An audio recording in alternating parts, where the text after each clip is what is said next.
बोलो। सुप्रभात श्री प्रधानाचार्य महोदय, शिक्षकगण एवं मेरे प्यारे मित्रगण।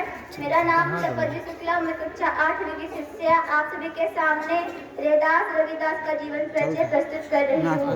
निर्गुण परंपरा के प्रमुख संत कबीरदास व अन्य संतों की तरह संत रविदास का कोई प्रामाणिक जीवन व्यतीत अब तक सफल नहीं हो सका है, किंतु अनेक विद्वानों द्वारा माना जाता है कि संत रविदास का जन्म माघ पूर्णिमा के दिन सन 1388 में वाराणसी के सीर गोवर्धनपुर नामक गांव में हुआ था, जबकि देहावत सन 1518 के आसपास बनारस में हुआ था।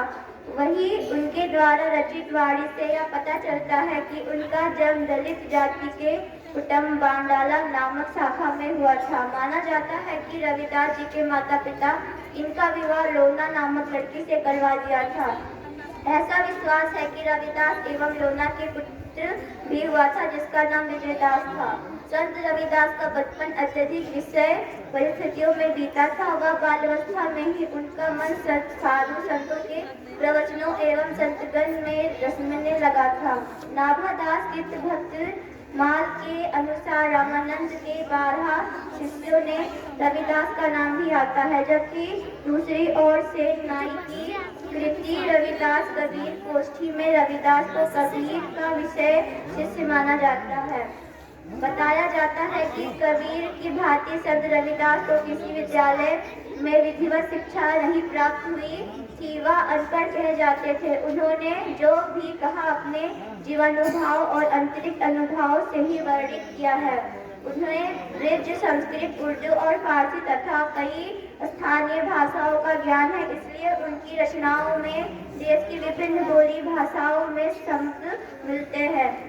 वही संत रविदास जी के शिष्य में मीराबाई का नाम भी लिया जाता है। मीराबाई ने बड़ी शक्ति के साथ और भक्ति के साथ अपने भजनों में इनका नाम लिया है। रेतास संत मिले मोहि सतगुरु, दिनहि सूत सदनाई।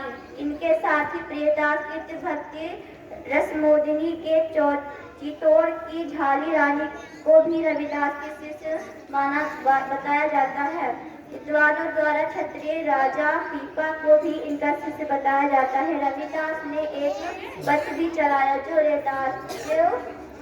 रेदासी पद के नाम से प्रसिद्ध है। इनका मत के अनुयायी पंजाब, गुजरात, महाराष्ट्र, राजस्थान, उत्तर प्रदेश आदि प्रदेशों में भी मिलते हैं।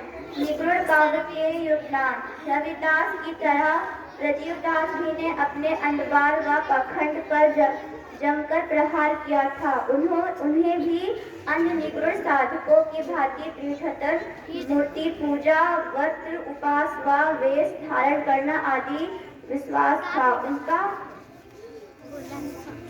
उनका मानना था कि ईश्वर के भीतर है, उन्हें किसी अन्य स्थान पर ढूंढने की आवश्यकता नहीं है। उस परम प्यारे और आंतरिक आभास को सुमिरन द्वारा भी प्राप्त किया जा सकता है। रविदास जी के 40 पद सिखों के पवित्र धर्म ग्रंथ गुरु ग्रंथ साहिब में भी सम्मिलित है। रविदास की भाषा शैली संत रविदास जी ने अपने काव्य कृतियों में सरल व व्यवहारिक ब्रजभाषा का भी प्रयोग किया है। उसमें अवधी, खड़ी बोली, राजस्थानी और उर्दू फारसी के शब्द का भी मिश्रण देखने को मिलता है। उन्होंने अपनी रचनाओं में उपमा और पुरुकर अलंकार का भी विशेष प्रयोग किया है। वह सीधे सारे पदों में संत कवि ने हृदय के भाव बड़ी सफाई से प्रकट किए हैं। गुरु रविदास जयंती 2025 हर माघ वर्ष इस महीने की पूर्णिमा तिथि को गुरु रविदास जयंती मनाई जाती है। इस वर्ष 12 फरवरी 2025 को गुरु रविदास की जयंती बनाई जाएगी। इस दिन संत रविदास जी की भक्त भजन कीर्तन करते हैं और शोभा यात्रा निकालते हैं।